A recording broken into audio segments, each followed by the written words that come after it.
When my grandmother gifted me a hotel worth $150 million, my mother-in-law and my husband immediately declared, without blinking, "Tomorrow we will manage the hotel. If you object, you will be divorced." Right at that very moment, I burst into laughter. Can you even imagine this? It's your birthday, a milestone, and your grandmother just hands you a gift worth a staggering $150 million. Sounds like a dream, right? But what if, in that very moment, your husband and his own mother decide they're taking it all from you, telling you you're too stupid to manage it, and when you dare to say no, your husband threatens to divorce you and you're thrown out of your own home? What the hell happened next, you ask? Well, that's just the beginning. It all started on my 27th birthday. We were at this incredibly fancy restaurant, Allian Garden. The air was thick with luxury, soft piano music, the clinking of expensive silverware. Chloe, sat there, impeccably dressed, trying to enjoy what was supposed to be a celebration. Across from me was Michael, my husband. He looked handsome in his designer suit, but his eyes kept darting to his phone, like always. Next to him, his mother, Sharon, was practically dripping in pearls and gold, flaunting her jewels with every lobster bite. But the real anchor, the quiet strength in my life, was my Grandma Eleanor, sitting right beside me. She was dressed simply, elegantly, but she had this aura, this undeniable authority that just commanded respect. Grandma had planned this dinner, but honestly, it was awkward. Sharon had never liked me. In her eyes, I was just a stay-at-home wife, a woman with no ambition, who'd gotten lucky marrying her successful son, Michael, who ran an import-export firm. What they conveniently forgot was that Grandma Eleanor had provided the seed money for that successful firm in the first place. "Chloe, for someone who's home all day, you keep yourself in good shape, don't you?" Sharon said, her voice dripping with what sounded like a compliment, but felt like a thinly veiled insult. Michael actually chuckled. "Mom, please." I forced a smile, swallowing the bitter taste. "Thank you, Sharon. I guess I move around the house a lot." Grandma just watched, her sharp eyes missing nothing. After dessert, Grandma cleared her throat. The piano seemed to hush. "Today, we celebrate my granddaughter Chloe's birthday," she announced, her voice quiet but filling the room. 27 is a special age. An age where a mature woman knows what she wants and is ready to take on great responsibilities. Sharon actually rolled her eyes. I saw it. Michael just smiled, probably thinking I was about to get a new watch or a fat envelope of cash. Then, Grandma pulled something from her purse. It wasn't jewelry, not car keys. It was a deep mahogany leather portfolio. She handed it to me. "Chloe, my girl," she said gently. My heart started to pound as I opened it. Inside were legal documents, deeds, papers. Stamped boldly on the first page, "The Eleanor Grand Hotel." "Grandma, what is this?" I whispered, my voice barely there. "Your birthday present, my girl," Grandma said. "It's the new hotel downtown. All in your name. Worth about $150 million. Silence. It was so profound that a spoon dropping in the distance sounded like a gong. I was frozen. My eyes widened, darting from the documents to Grandma's calm face. Tears welled up. This wasn't just a gift, this was insane. I turned to Michael, and his reaction. I'll remember it forever. His face went from pale to a beet red. His jaw tightened. His phone, which he'd been clutching, clattered into his lap. But he wasn't looking at me. He was staring straight at his mother. Sharon's face was even worse. The forced smile was gone, replaced by pure, unadulterated shock. Her mouth was slightly agape. The glint in her eyes wasn't happiness for me. It was a flash of raw greed, surprise, and anger, as if this gift were a personal insult to her. "Congratulations, Chloe," Sharon finally managed to whisper, her voice hoarse. "Your grandmother is very generous." The way she said generous made it sound like a curse. Michael quickly picked up his phone, letting out this forced, unnatural laugh. $150 million! Ha! Grandma, are you serious? This is incredible, honey. He took my hand, but his grip was cold, too tight, like he wasn't holding his wife's hand, but a piece of property. I was too overwhelmed to react. I just looked at Grandma. Grandma, this is too much. I can't accept it. She placed her hand over mine. You can and you will.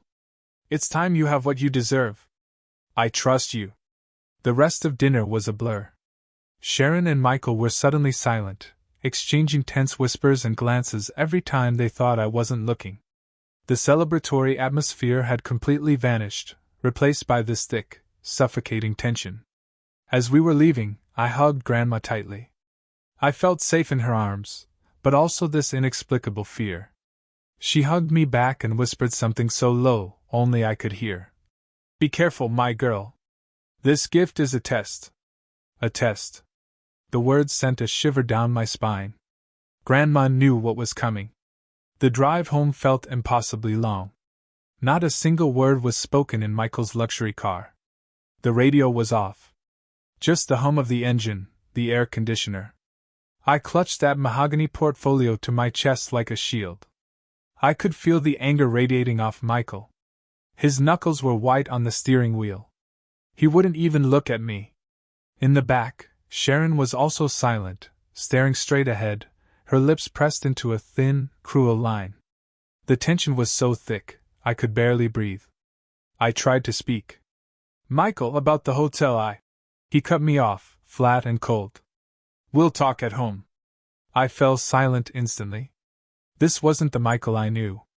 Or maybe this was the real Michael. We lived in this massive house in an exclusive gated community. Beautiful, yes, but it never felt like mine.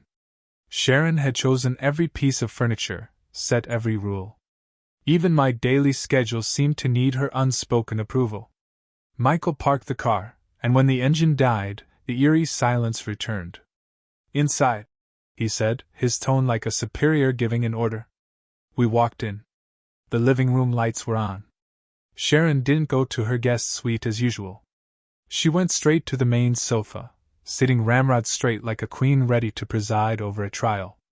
She dropped her expensive purse on the table with a thud. Michael stood beside her, arms crossed, both of them staring at me. I stood in the middle of the room, still clutching the portfolio, feeling like the accused.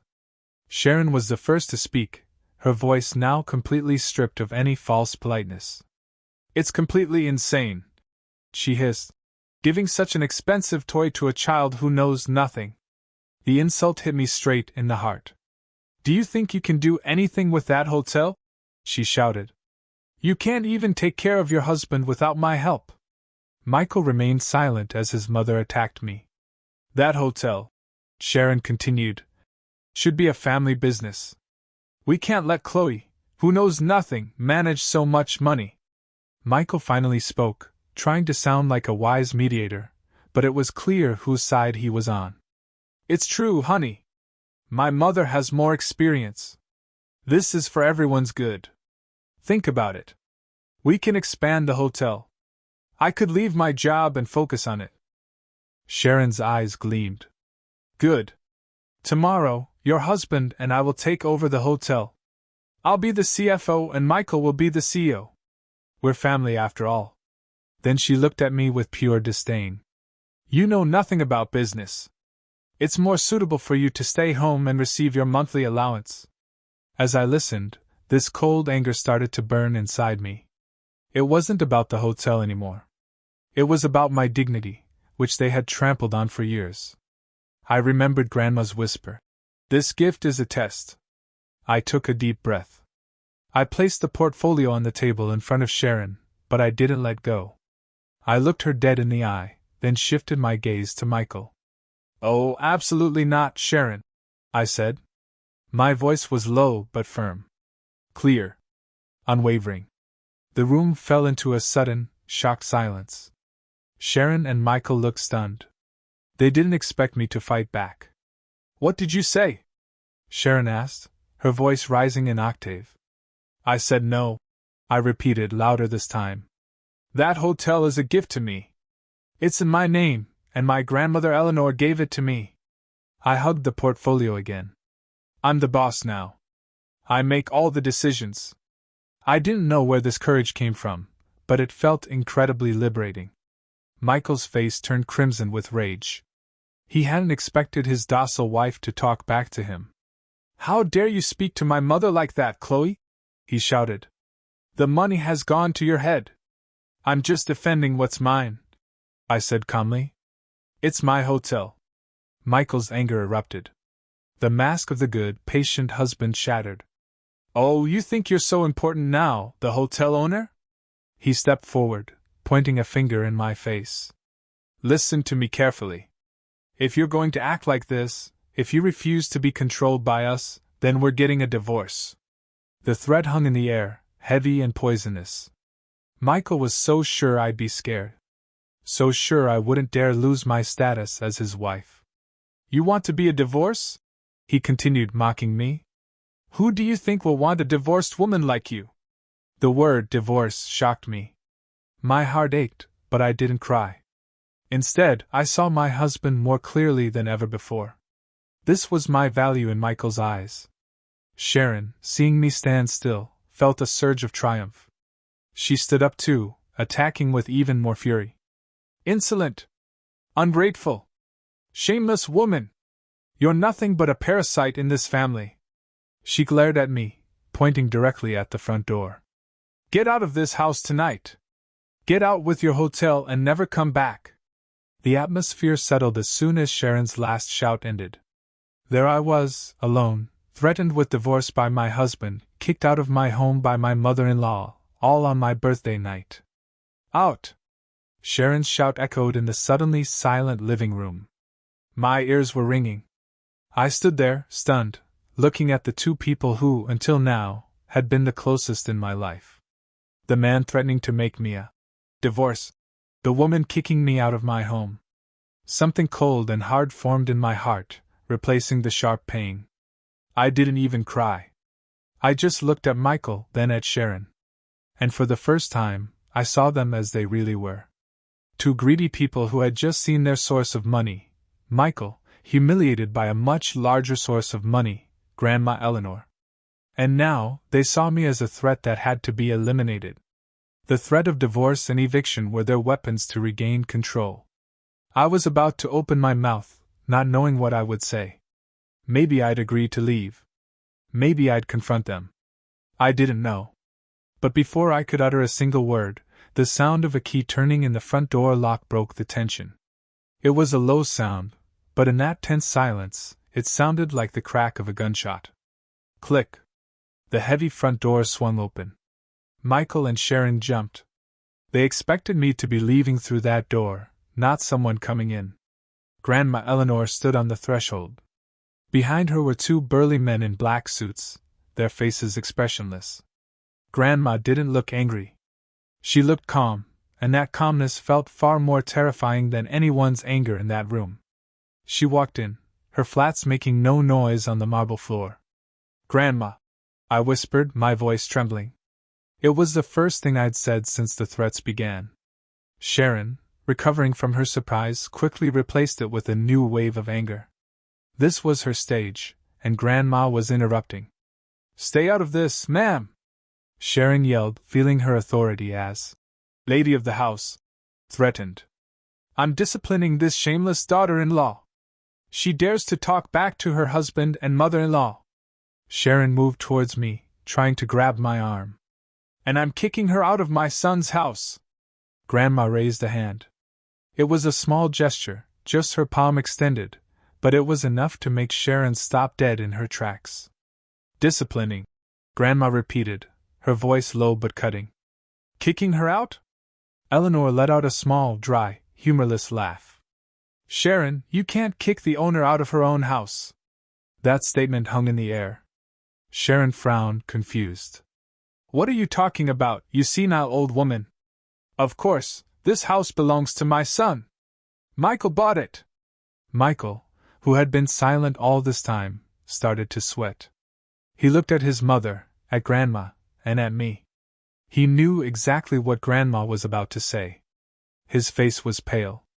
"Grandma, please," Michael whispered, but Eleanor paid him no attention.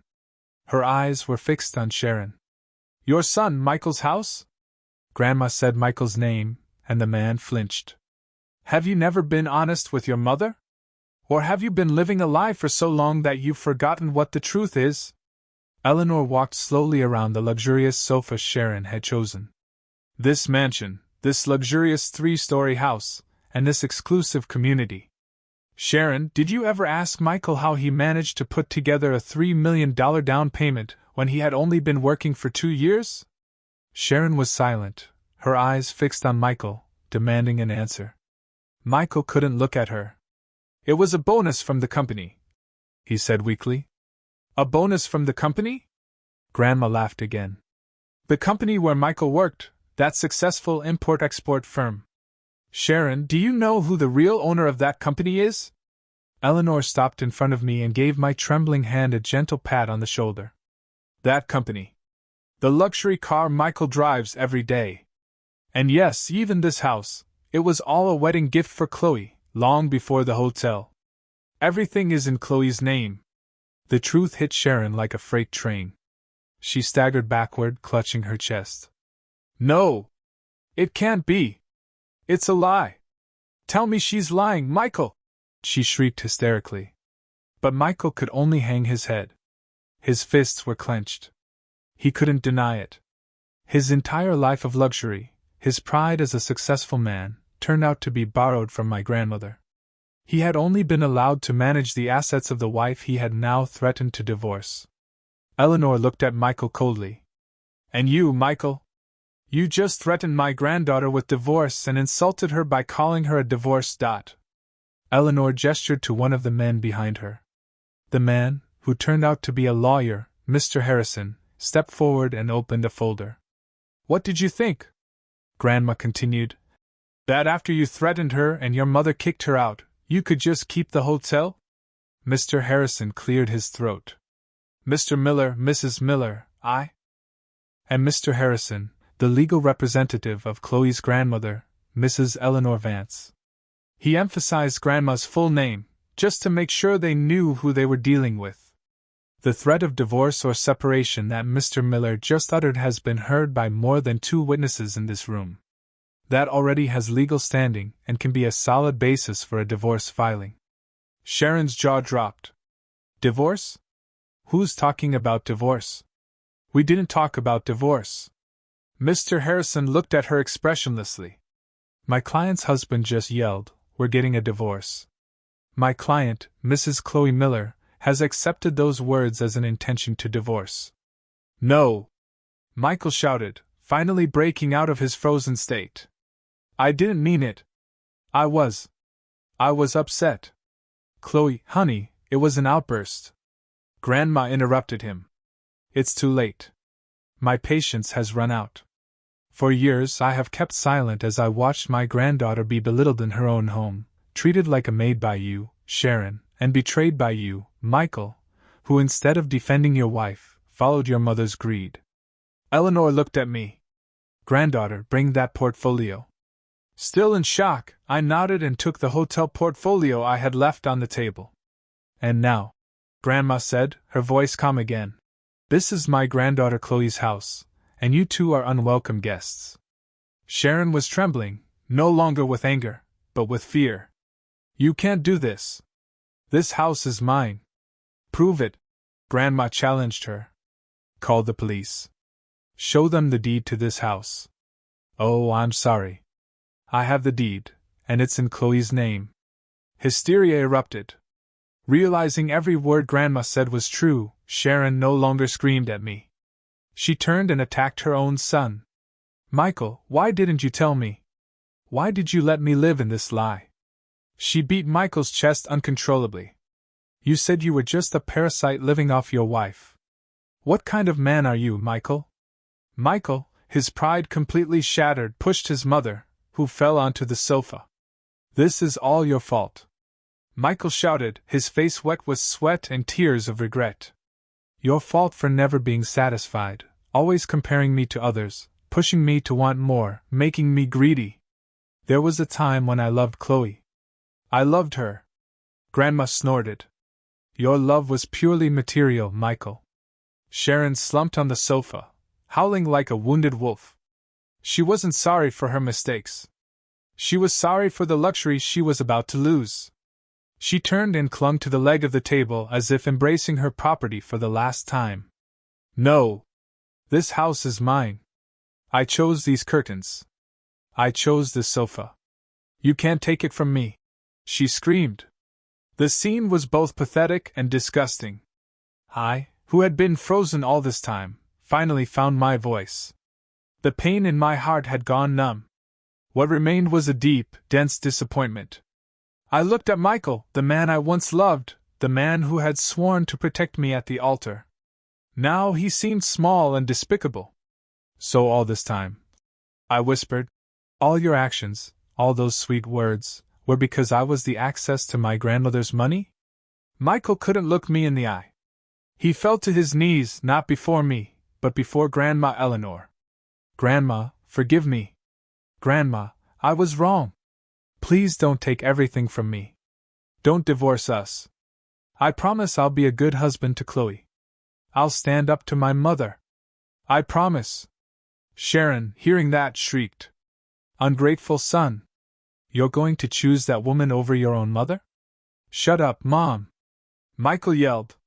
Don't you realize we'll be on the street tonight? Mr. Harrison, ignoring the disgusting family drama, stepped forward again. Mrs. Miller. Mr. Miller, he said, my client, Mrs. Chloe Miller, demands that you vacate her property immediately. Vacate? Sharon stood up. It's night time. Where will we sleep? That is not my client's concern. Mr. Harrison replied dryly. You have threatened and expelled the rightful owner. Your status now is that of trespassers. Chloe. Michael crawled, trying to grab my feet. Honey, please don't do this. This is our home. I stepped back as if Michael's touch could transmit poison. I looked at the man's face, the face I once adored, now seemed strange and full of hypocrisy. I remembered all the nights Michael praised his mother's cooking over mine. I remembered all the times Michael bought his mother expensive purses while giving me permission to buy new clothes on sale. And I remembered the threat of divorce, and the insult of divorce I had just heard. I took a deep breath, looked at Grandma, who gave me strength, and nodded. She was the owner of the hotel. She was the owner of the house. She was the owner of her life. Mr. Harrison, I called out. My own voice surprised me, strong and unwavering. Give them 15 minutes to collect their most important personal belongings. Michael and Sharon froze. The order had come from me, not Grandma. Chloe, you don't mean it. Michael moaned. 15 minutes. I repeated. The other man in the suit, a private security guard, will accompany you to your rooms to ensure you pack your things and don't take anything that isn't yours. Sharon fainted. This time for real. Her eyes rolled back, and her body slumped to the floor. Michael panicked. Mom! Mom! Chloe, please! My mother has fainted. Call an ambulance. I looked at my mother-in-law's slumped body, then at Michael. Grandma, do we have the number for 911?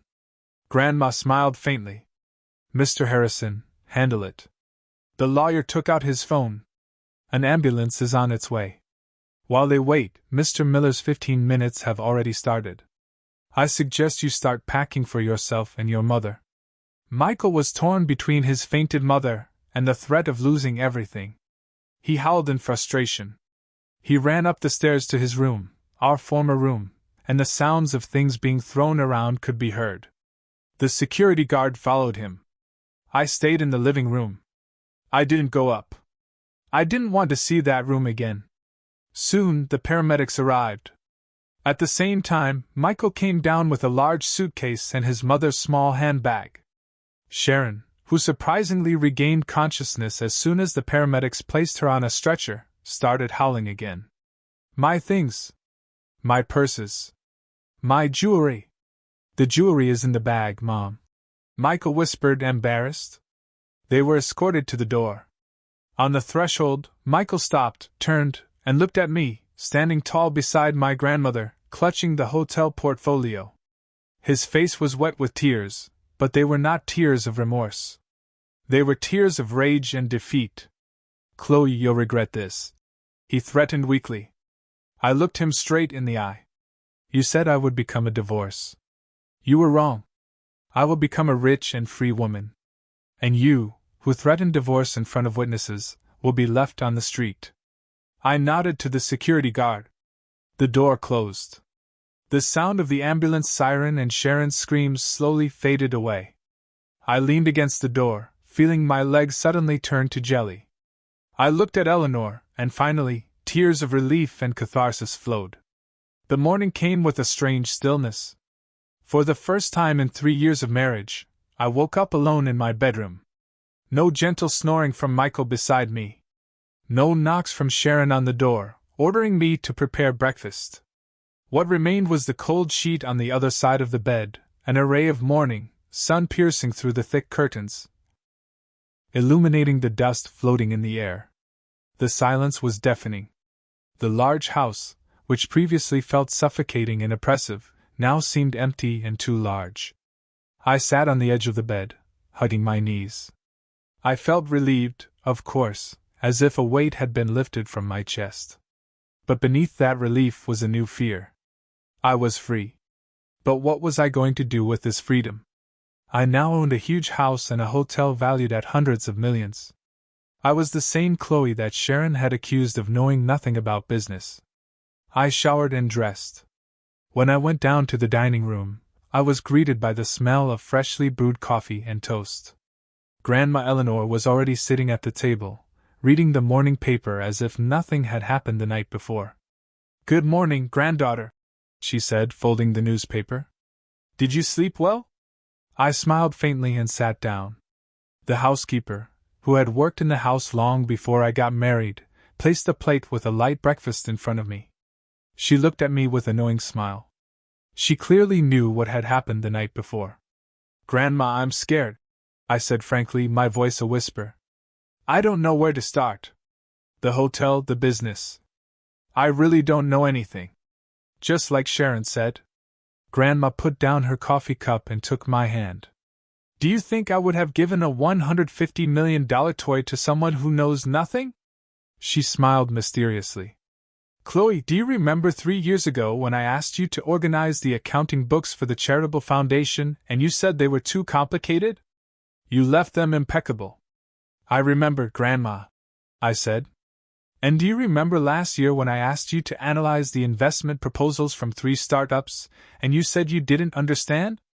I just chose the one with the clearest product that made the most sense," I replied. "And that company is now worth triple," Grandma said. "And remember when I asked you to review all the supplier contracts for our charities and you discovered a 20% overbilling?" I fell silent.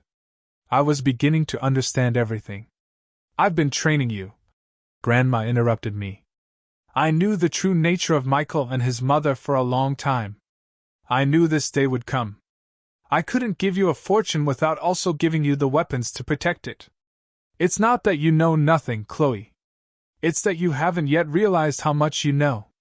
You have a sharp business instinct. You are meticulous, and you are honest. That's more than enough." Grandma's words were like pouring gasoline on a small flame inside me. The fear didn't disappear, but now it was accompanied by determination. "Mr. Harrison will be here soon," she said. "We're going to the Eleanor Grand. It's time for the owner to greet her employees." An hour later, a black luxury sedan pulled up in front of the lobby of the Eleanor Grand Hotel. The building was imposing, its glass gleaming, reflecting the morning sun. It was the first time I had seen it up close. My heart pounded. When I walked in, flanked by Grandma and Mr. Harrison, all the lobby staff bowed respectfully. They had been informed that the new owner was arriving. I, in a simple but elegant outfit, walked through the magnificent lobby with my head held high. We went straight to the main boardroom on the penthouse floor. All the department heads were already waiting. A dozen impeccably dressed men and women stood in unison as I entered. I sat in the main chair at the head of the table, with Grandma on one side and Mr. Harrison on the other. The tension was palpable. I could feel their stares, curiosity, skepticism, and a slight disdain. A young, meek-looking woman had suddenly become their boss. Mr. Harrison began. "Good morning, everyone. I present to you Miss Chloe Miller. She is the new owner and CEO of the Eleanor Grand Hotel." A middle-aged man, the one who looked most senior with a general manager name badge, cleared his throat. "Welcome, ma'am. I am Mr. Wallace, the general manager. All of us here are ready to help you adjust." The word adjust was spoken with a tone that implied I was an outsider, an amateur. I smiled. "Thank you, Mr. Wallace. I appreciate the gesture." Then I looked at each of the managers in the room. "I won't beat around the bush. I know I'm new here, but this hotel is mine, and I intend to know everything that happens in it." My gaze fell on a man sitting next to Mr. Wallace, holding a tablet. "Mr. Peterson, you're the finance manager, correct?" The man named Peterson was a bit surprised I knew his name. "Yes, ma'am. I reviewed a brief financial report last night," I said, surprising everyone in the room. "I noticed a rather large new expense item in the last 2 weeks related to a company called Future Forward Consulting. Could you explain what this consultancy is for and why a year's worth of fees was paid up front?" Mr. Peterson instantly broke into a cold sweat. He didn't expect the new owner to notice that detail so quickly. Mr. Wallace shot him a sharp look. "It's a consultancy for operational efficiency, ma'am," Mr. Peterson stammered. "Operational efficiency?" I countered. "But another report shows that our operating costs increased by 5% last week. And as for Future Forward Consulting, I asked Mr. Harrison to check on it this morning. The company was registered only 2 weeks ago." The room went silent. Mr. Peterson's face turned white. He knew he was caught. "Mr. Peterson."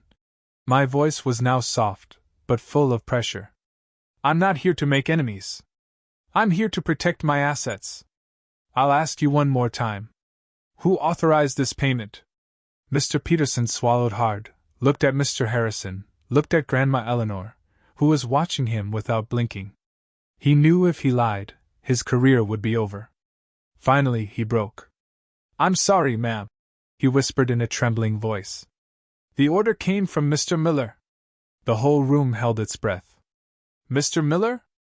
I repeated, feigning confusion on purpose. "What authority does my husband have in this hotel?" "He said he represented the owning family," Mr. Peterson continued, now resigned. "He said it was to secure, well, a portion of the assets before you took full control. He brought the contract and pressured me to process the payment that same day. He ordered me to create the fake consulting contract." This confession was like a bomb. I felt a chill of cold victory. This was my first step. I looked at all the managers. "As of today," I said firmly, "I am announcing a full external audit of all departments. And Mr. Peterson, thank you for your honesty. Please give Mr. Harrison all the documents related to Future Forward Consulting and all correspondence with Mr. Miller." While I was taking my first steps as the queen of the hotel, Michael and Sharon were experiencing their first fall. The ambulance that had taken Sharon the night before, after an ER checkup determined she was perfectly fine, deemed it a false call and billed them the full cost. They didn't have that much cash. With what was left in Michael's wallet, they ended up renting a small, dingy motel room on the outskirts of the city that smelled of stale cigarette smoke and mothballs. The ceiling fan spun slowly, making a deafening screech. Sharon sat on the edge of the bed, still in the luxurious party dress from the night before, now dirty and wrinkled. Her eyes were swollen from crying, but the tears had dried up, replaced by a simmering anger. "On the street. We're on the street," she whispered hoarsely. "This is all your fault, Michael. Your fault for being so stupid. Why didn't you tell me everything belonged to Chloe?" Michael paced the small room like a caged lion. His face was red. He had just tried to access his salary account from the company where he worked. The account was frozen. He tried to use his corporate credit card. Declined. Grandma Eleanor had blocked all his access. He truly had nothing. "Shut up, Mom," Michael yelled in frustration. You think I knew this would happen? I thought I had her under control. I thought if I threatened her with divorce, she'd get scared. Turns out that old woman has brainwashed her. And now what? Sharon moaned. What are we going to eat? Where are we going to live? My jewelry, my purses. Everything is left in that house. Michael stopped pacing, his gaze fixed on the old laptop he had thrown on the bed. The only valuable electronic device he had brought besides his phone. A crazy, evil idea began to form in his mind. He still had one weapon left, something very personal. You're right, Mom, Michael said, his eyes gleaming with cunning. We can't just give up. She's insulted us. She's humiliated us. It's time to bring her to her knees. Sharon looked at her son. What are you planning? Chloe can keep the hotel, Michael whispered. But I have her past. He opened the laptop, an old, hidden folder. He still had old files, photos, and videos from our honeymoon. Moments when I wasn't as poised as I was now. Photos of me on the beach in tank tops and shorts, videos of us laughing in the hotel room with my hair down. It wasn't pornographic, but in the public eye, for a woman who was now the CEO of a famous hotel, those photos could be a scandal. A humiliation that could destroy my reputation. You're her husband, Sharon whispered, her eyes also gleaming. She now understood Michael's thinking. You have the right. Use it. Destroy her. Michael smiled, opened a messaging app, and sent a message directly to my number. You think you've won, don't you? You think you can throw my mother and me out like we're trash? You're very wrong, Chloe. And he attached a photo, a picture of me laughing by the pool with my hair down. I have many photos from our vacations. Photos that show what a CEO's wife is really like. I'm sure your new managers would love to see this. Transfer 50% of the hotel's value to my new account in 24 hours or everyone will see what a hypocrite you are. He pressed send. Michael leaned back, feeling victorious. He was sure I'd be scared. He was sure I would do anything to protect my image as a good woman. In the penthouse of the Eleanor Grand Hotel, I had just finished a marathon meeting with the audit team. I was tired but satisfied. My phone buzzed. I opened it, thinking it was from Grandma. My gaze froze on the screen. The photo. The memory. And the blackmail message beneath it. I felt my stomach churn. Nausea rose in my throat. This was different. This wasn't about money or the house. This was about my honor. I felt exposed. I felt dirty. I felt just as Michael wanted me to feel, weak and scared. My hands were shaking. I ran immediately to Grandma Eleanor's office, next to my suite. Grandma and Mr. Harrison were reviewing documents when I burst in without knocking. My face was pale. Grandma, I whispered, handing her the phone. Grandma looked at the photo and then read the message. Her previously serene face hardened instantly. Wretch, she whispered, her voice full of venom. Mr. Harrison read it over Grandma's shoulder. Grandma, what do I do? Do I give him what he wants? I don't want those photos. I started to cry. No, Grandma said firmly. We don't negotiate with terrorists. Mr. Harrison, on the other hand, seemed calm. There was even a faint smile on his lips. Ma'am, please calm down, he said. Don't respond. Don't say anything, but Mr. Harrison, this is... Mr. Harrison pointed to my phone. He has just given us the greatest gift he could offer. I looked at him, confused, and so did Grandma. Your husband, Mr. Harrison continued, has just committed 2 serious felonies simultaneously, extortion and a severe violation of privacy laws for attempting to disseminate private content without permission. If we add the evidence we have from Mr. Peterson about the attempted embezzlement of hotel assets, our position in the divorce and in a criminal proceeding is unbeatable. He just handed us the rope to hang himself with. I stopped crying. My fear began to turn into a cold rage. So, what should I do? We will file for divorce today, Mr. Harrison explained. And we will file a police report for this blackmail attempt. Let him wait for the transfer that will never come. Let him get nervous. In his panic, he's sure to make another mistake. I took a deep breath, looked at Mr. Harrison, and looked at Grandma. I nodded. Do it, Mr. Harrison, I said, my voice now steady. Use everything necessary. I don't want to see his face again, except in a courtroom. This silence was much more terrifying than anger. She's ignoring us, Sharon whispered. Her broken nails drummed on the old wooden table. How dare she? How dare she stay silent after what you sent her? Michael felt a nauseating wave of frustration. His last personal weapon against me hadn't worked. Or worse, I didn't care. With the initial information obtained from the finance manager, Mr. Peterson, the newly appointed team of external auditors went to work. They were like a team of surgeons dissecting the layers of the hotel's operations, and what they found was shocking. Michael's attempt to embezzle funds through a shell company was just the tip of the iceberg. This company, after investigation, transferred a monthly commission to a private account in the name of Mr. Wallace's wife.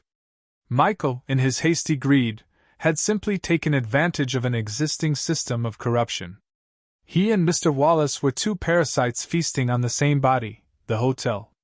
That afternoon, I called Mr. Wallace to my office.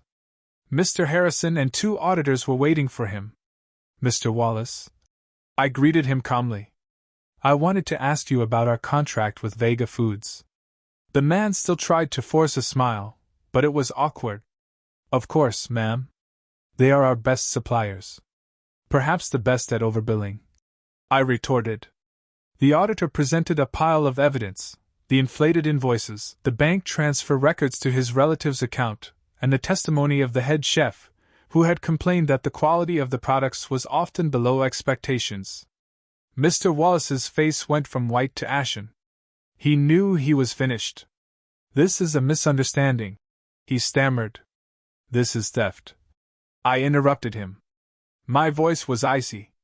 Mr. Wallace, you are terminated, effective immediately and without severance. Mr. Harrison will proceed with a criminal complaint for embezzlement of company funds. Hand over your access card. Mr. Wallace slumped in his chair. His downfall, so swift and decisive, sent a message throughout the hotel. The old era was over. Meanwhile, in the dingy motel room, time continued to pass. The 24 hours were up. Michael, in a fit of blind rage, made his second fatal mistake. She thinks I'm kidding, he growled. He opened a new anonymous social media account. He posted one photo from his collection. The photo was blurry, showing only my back with slightly damp hair. He added a caption. Curious to see the real face of the CEO of the Eleanor Grand Hotel? This is just the beginning. And he tagged the location of the Eleanor Grand Hotel. Your time is up, Chloe. Get ready to be famous. He sent a new message to me, attaching the link to the account. But he didn't know that Grandma Eleanor's digital security team was waiting for him. Within minutes, the account was mass-reported and suspended by the platform. The photo disappeared before almost anyone could see it. That evening, the private investigator, Mr. Morales, met with Grandma Eleanor again. He carried a thin folder. As you suspected, ma'am, he said quietly. Sharon has serious problems. Gambling debts. It started with small-time card games, and then she got into high-stakes poker games. She lost a lot. To cover it, she borrowed money from loan sharks. Grandma listened intently.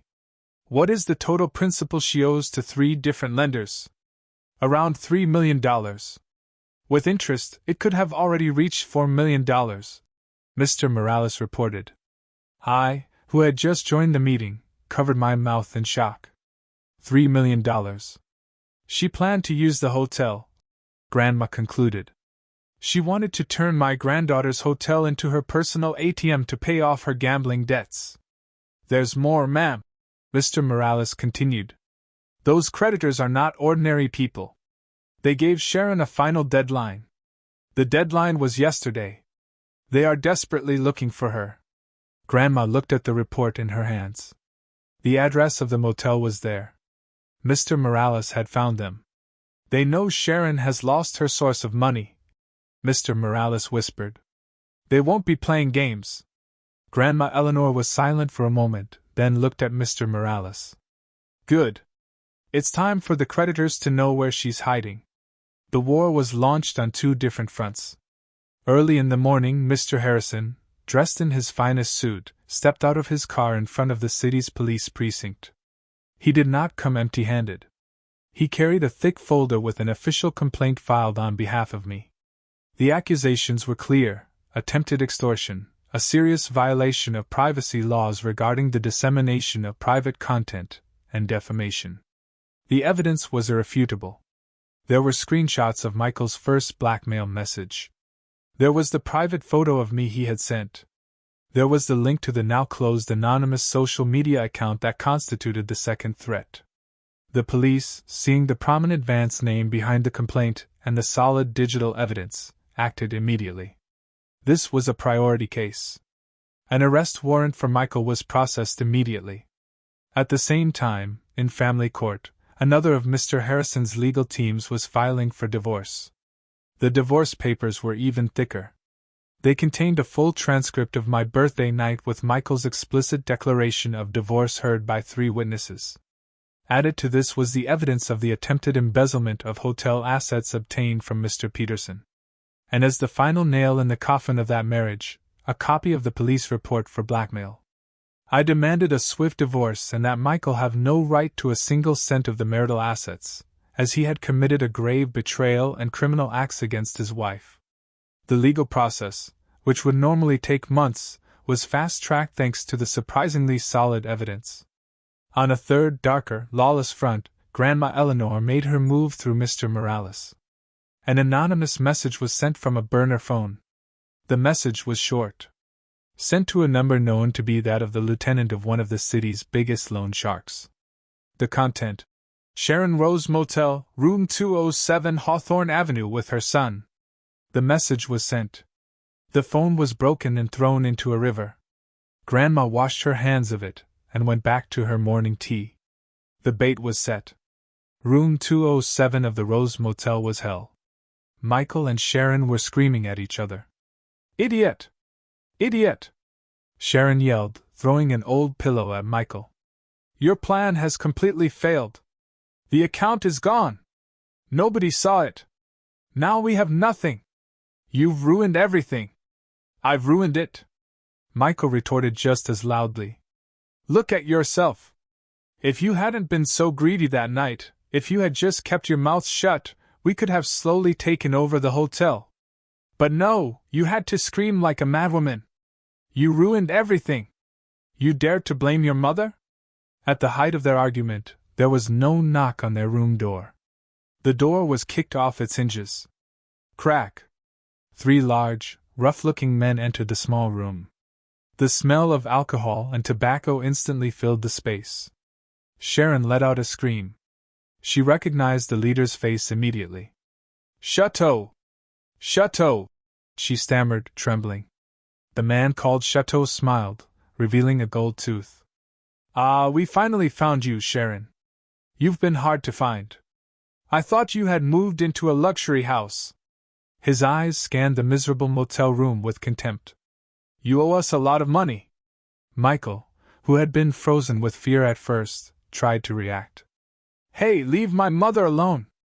Who are you?" Chateau turned to Michael, looking him up and down. "Oh, so this is your new investment, Sharon. This is your son, you said was so successful." Another man pushed Michael against the wall. "So you're the son? Good. Then you'll pay your mother's debt." "What debt?"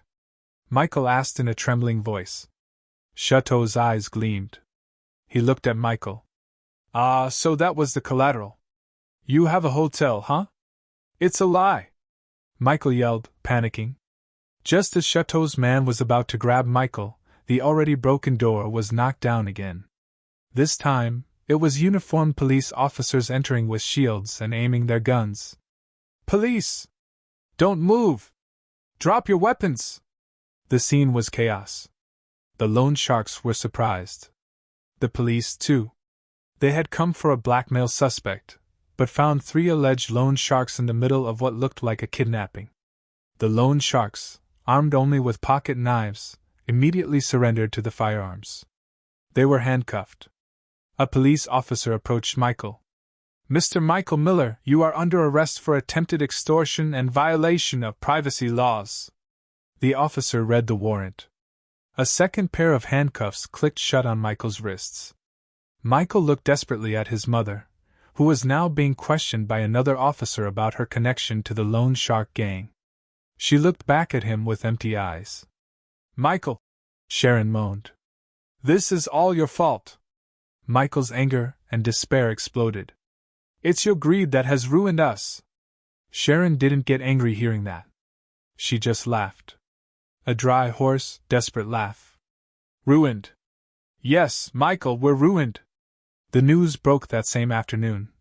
Family drama at the Eleanor Grand. Husband arrested for blackmail. Mother with $1 million debts to loan sharks. Karma was served cold to the public. The divorce trial was a public spectacle. Since the news of Michael's arrest broke, the media had relentlessly focused on the Miller family drama. Journalists crowded the family courtyard, their cameras, like a flock of vultures, competing for a photo. I arrived promptly at 9 a.m. I didn't hide behind sunglasses or masks. I got out of my car dressed in an impeccable ivory pantsuit, and I walked with my head held high through the crowd. At my side were a serene Grandma Eleanor and Mr. Harrison with a thick briefcase. I did not lower my head. My eyes looked straight ahead, past the dazzling camera flashes and the shouts of journalists, chanting my name. I entered the courthouse not as a victim, but as the CEO of a company. Inside the courtroom, the atmosphere was cold and formal. In the defendant's box, across from me, sat Michael. The contrast was painfully clear. Michael no longer wore expensive suits or luxury watches. He wore an orange prison jumpsuit. His face was pale and unshaven. He looked defeated. The judge, a wise-looking middle-aged woman, began the trial. Given the nature of the case, with overwhelmingly solid evidence and a pending criminal case, the trial was swift. Mr. Harrison stood up. He didn't need to say much. He just presented the evidence one by one, methodically. "Your Honor," his voice was calm and clear, "we present our case based on the defendant's initial declaration of divorce. The defendant consciously expressed his intention to divorce my client, Mrs. Chloe Miller, in front of 3 witnesses. Mr. Harrison called Grandma Eleanor, and one of the men in suits who had accompanied her that night as witnesses, who testified under oath. Second, Mr. Harrison continued, "It is proven that the defendant committed a grave act of betrayal by conspiring with his mother, Mrs. Sharon Miller, to attempt to embezzle my client's assets." He presented a second file. Inside was the written testimony of the finance manager, Mr. Peterson, and a copy of the fake Future Forward consulting contract. "And third, Your Honor," Mr. Harrison's voice grew graver, "even after being expelled from my client's property, the defendant proceeded to commit the crimes of extortion and violation of privacy laws." He presented a third file. Inside was a copy of the police report, screenshots of the blackmail messages, and the private photo of me presented as evidence. A murmur of surprise ran through the courtroom. The judge read the documents. A deep frown formed on her forehead. She looked at Michael coldly. "Defendant, do you wish to refute this evidence?" Michael trembled. He looked at me. I met his gaze. My eyes were serene, without hatred or love, only emptiness. "It's a lie," he mumbled. "It's all a lie. She brainwashed me. She—" From the back of the courtroom, Sharon stood up and screamed. "He's right! That woman is a witch! She has brainwashed him!" The scene became chaotic. The judge slammed her gavel. "Silence! Bailiff! Remove that spectator from the courtroom!" Sharon fell back into her seat, her body trembling violently. Michael continued to ramble. "Chloe, please don't divorce me. I love you. Don't ruin my life." But it was too late. The judge cleared her throat and looked at Michael with an expression of disgust. Defendant, not only have you failed as a husband, but also as a human being. The court's decision is as follows. 1. The divorce between Chloe Miller and Michael Miller is granted, effective immediately. The first bang of the gavel sealed it. 2. The judge continued. Since this divorce is based on the grave fault and crimes committed by the defendant, it is declared that the defendant's right to any marital property is completely nullified. The second bang of the gavel was the final nail in Michael's coffin. He got not 1 cent. In the back row, Sharon howled hysterically. She knew it was the end. Michael slumped powerless. His handcuffs clinked. He was nothing anymore.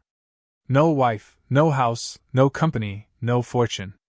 All he had left was an orange prison jumpsuit and a criminal case waiting for him. I closed my eyes for a moment and took a deep breath. I didn't feel victory. I just felt freedom. I stood up, gave a respectful nod to the judge, and turned around. I walked out of the courtroom without looking back. I didn't need to see Michael being dragged away by the guards. I didn't need to hear Sharon's howls screaming my name. Outside, the camera flashes erupted again, but this time I stopped. I stood in front of dozens of microphones. Today, I said, my voice clear and broadcast across the country, justice has been served. The legal system has protected me. Thank you? A journalist shouted. Miss Miller, do you have any message for your ex-husband? I looked directly at the camera. He is no longer my husband. 2 years later. 2 whole years. And I was no longer just the owner of the Eleanor Grand. My photo graced the covers of business magazines, not as a victim or a rich divorce, but as the innovative CEO of the year. I had completely revamped the hotel's management, promoting the honest Mr. Peterson to the new CFO and building a solid team based on integrity, not nepotism. The hotel was now building 3 new branches in Miami and Aspen. That day, I was on the podium in the main ballroom of my hotel. Hundreds of VIPs, officials, and journalists attended. I was no longer wearing a rigid suit. I wore a modern designer pantsuit that radiated elegance. I wasn't inaugurating a new hotel.